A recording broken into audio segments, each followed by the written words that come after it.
Okay, so last video for this week. Let me see if still on. Okay, so last video for this week. So what we want today, or what we want is for you to apply Takip and Tiklop.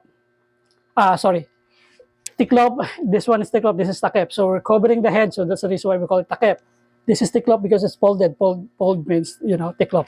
Okay, so if I attack him, he execute a Tiklop. Okay, for example, he's here. I attack him, execute a Tiklop. Then he will hit my hands, or my arms, and then head, arms, then head, arms. Why? Why we're gonna hit head, arms, or arms, arms? Well, the nearest part or nearest target will be supposedly most of the time is the hands, right? And one of the tip of mom and handy with me before when we were young is if you hit the hands, then if you can finish this one, then there's nothing he can do, so unless he employ with this one. But since the right hand has the weapon or had the weapon, so you need to destroy this one. So for example, if I ask him to hit my hand 1, 2, and I execute here, the closest target will be my arms.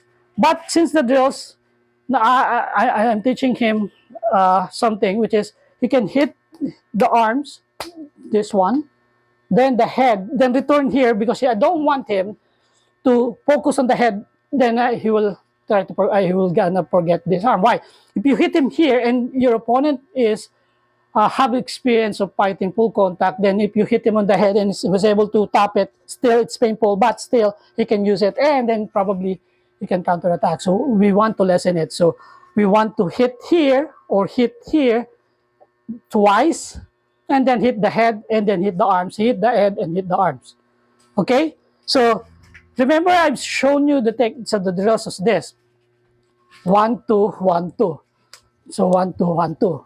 So, if I hit 1, 2, 1, 2, it's just the same thing. Okay? So, but this time, we'll add the Tiklop and the Takip. So, I'll execute him, and I'm going to hit him with an angle number 1.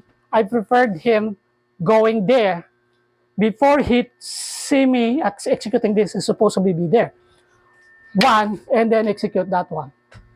Okay, and here, so they can see you. Manipis lang ha, manipis. Make it 10. Again. Okay, so again this one. And then I'll hit him here, which is he can execute the Takip, and same thing, we can execute like this. Okay, here I'm gonna execute 1, 2, 3, 4. But whenever you're executing Takip, you're not starting it like this. You start it with blocking, then drop it. You block and drop it, and use the arms so you can get rid of it. For example, if he attacks me here, I'm gonna block it first and execute it like this. 1. Okay, so now we will try to drill it. So first, I'm gonna show it to you in this angle. So before I show it to you there, 1, 2. Okay. Slowly, not slow, very slow. Target, head, target, the arms, the head. 1, 2, 3, 4, 5. Again. 1, 2, 3, 4, 5. It's very common. 1, 2, 3, and 4. Okay, I'm gonna go here. The combination is very common. The only difference is we need to keep it tight. Okay, 1, good. Okay. 2, 4. When you're presenting a strike, make sure that you're presenting it on his head, not on the air. This is my target, so I'm gonna hit him here. In case he didn't block it, he didn't evade it, then probably I'm gonna say sorry. Okay, number 1. I'm gonna hit the head. So feed him right, so the result will be right. Feed him correctly, then probably his result will be correct. So again, I don't want to feed him really far because of the space. So we're not in a big space. So again, what we want here is, this is my opponent, right? So we want to move. We want to practice footwork. We want to practice footwork. We want to practice blocking or deflecting and execute this one. And we want to execute this. Okay, so next drills that I want them to practice is just the same thing. We're gonna use a tiklop, or for example, I'm gonna use a tiklop. Then I'm gonna focus just hitting here. Okay, so I'm just hitting with this one. Okay, same thing with here, one. So to develop the wrist. Okay, again, slowly, one. Focus lang na maliit. So try to focus one, 2, 3, 4. Dito lang. Okay, so head, arm. So parang bagsak-bagsakan lang. Bagsak-bagsakan. Go move. One. Bagsak-bagsakan. Go again. No. So, let me clear. So, one. Bagsak. Okay? So, again, this is an proto drill. So, again, one, two. So, step on your left. Yan. Good. Then, one. Step on your right. Good.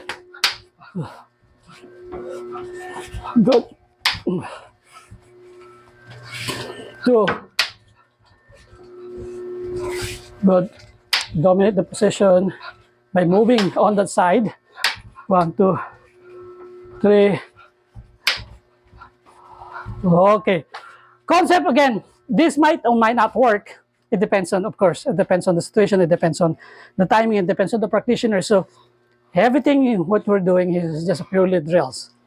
We're using technique that might or might not work. It depends on you, on how you practice, and it depends on your experience.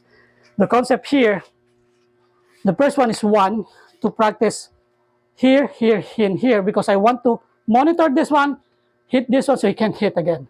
Monitor by hitting this and the head. So arms, head, or arms, head. Okay, the next one will be, I'm gonna use the bagsak, then I'm gonna focus on what? Dominating his position. So by moving this, I have this, and I have this. I'm going back. Just in case he hits me again here. For example, then I'm already there. Or just in case he stepped back and then hits me in my head, then I can go back, step back, and then boom, boom. I'm there. Okay, again, I don't know if I was able to show it correctly because of my space. I'm afraid that I'm gonna break something or I'm gonna hit something. So that's what we want.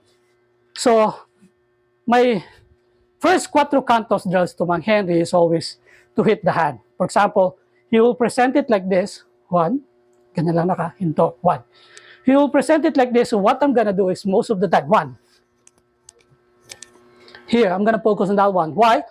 Mang Henry let me focus on the arms because if he pulls it, I can hit the body, I can hit the elbow, I can hit the head. And just in case he return, so return on the head, then I can just punch it and hit. Or just in case he hits me, then I can just pull this one and then hit this. Or if he hits me lower, then I can just force it and punch with this one and this. So I'm dominating the position. But for the drills purposes, sometimes what we do is one, then I let it pass there so he can hit me there. I can attack here. So, and another concept is always to hit it one, pack, and then hit the lower, hit high and low, or hit high and low. Okay, so I hope you can dig the drills. I hope you can learn something. It might be fast. I'm so sorry. I'm used to, especially in this kind of online drilling. So hopefully you can learn something. Soon, I will try to force this young man to always train with me. So hopefully you can see him because he will be, there will be in vacation. So for at least a month. So let's pray that we can force him. Okay. So though he's with me always on Sunday. Okay. Thank you. Practice it, get used to it, and master it. Train slowly and train it smart. Thank you, and see you on the next one. Okay.